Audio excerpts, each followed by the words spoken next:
Hello everyone, good to see you here again. Today in this video, we will talk about the two primary human emotions which drive our business decisions, our investment decisions, and to a great extent, most of our economic decisions. These two emotions are greed and fear. Let's get into it.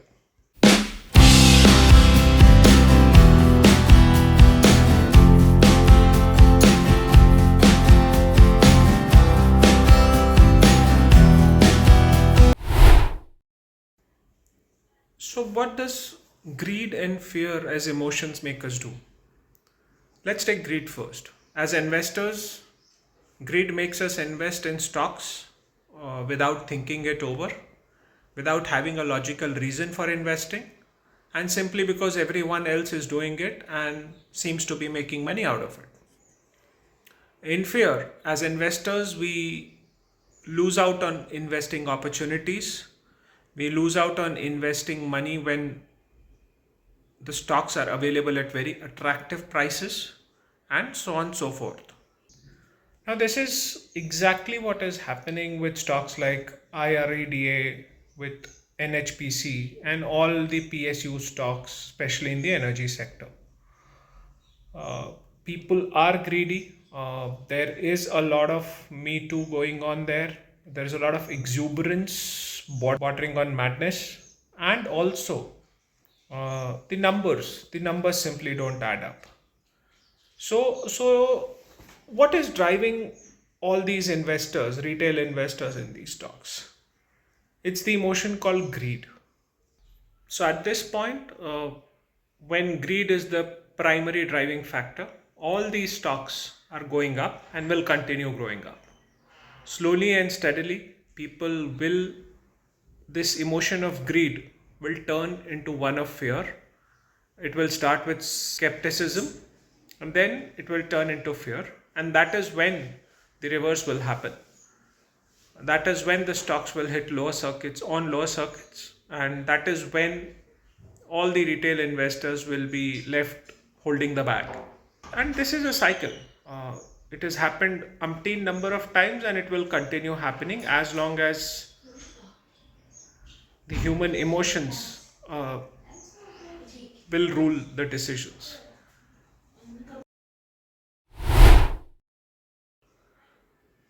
As businessmen, when I am greedy, I might take that one large order which I don't have the capacity or the ability to execute. I might leverage my company so much thinking that I'll be able to pull off uh, the business in the future, that I might again make some fatal mistakes. Similarly, as a businessman, if I am fearful, I might overlook a lot of opportunities and not even tap them.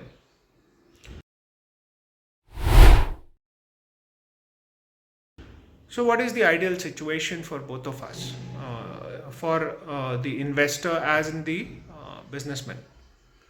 The ideal situation is a mix of greed and fear, a balance between the two.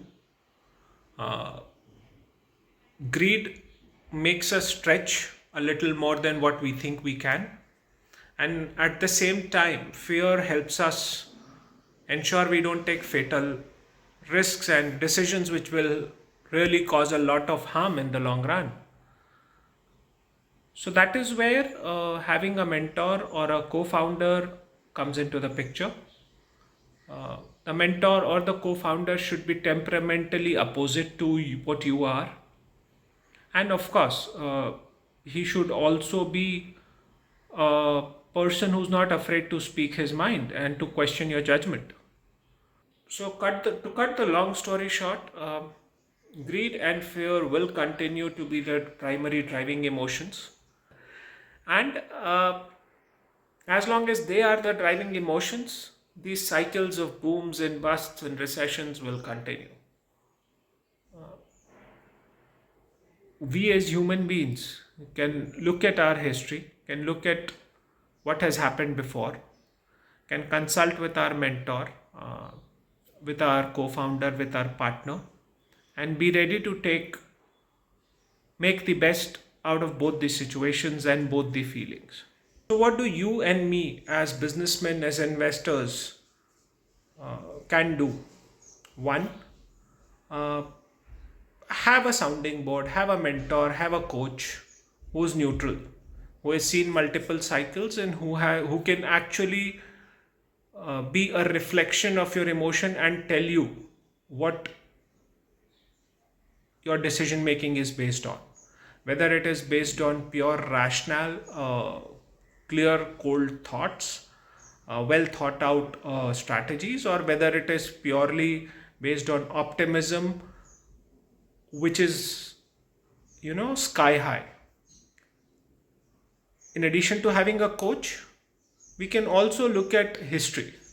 History teaches us about greed and fear is a cycle in every aspect of business, whether it is the economy, where a boom is followed by a recession, whether it is stock markets, where markets regularly scale new highs and then come crashing down, or whether it is businesses, where we see businesses growing spectacularly and falling down equally spectacularly. Example in case Reliance ADAG, example in case Byju's, example in case Blinkit. All these businesses grew spectacularly. There was this hype around it. Some of them survived, most of them came crashing down. So, you and me as investors, as businessmen, really need one, to learn our histories, and two, to get a coach who can actually tell us what we are feeling and who can actually be a mirror to our emotions. So, with this, I hope you got value out of it, and I'll see you until the next video. Have a great day ahead.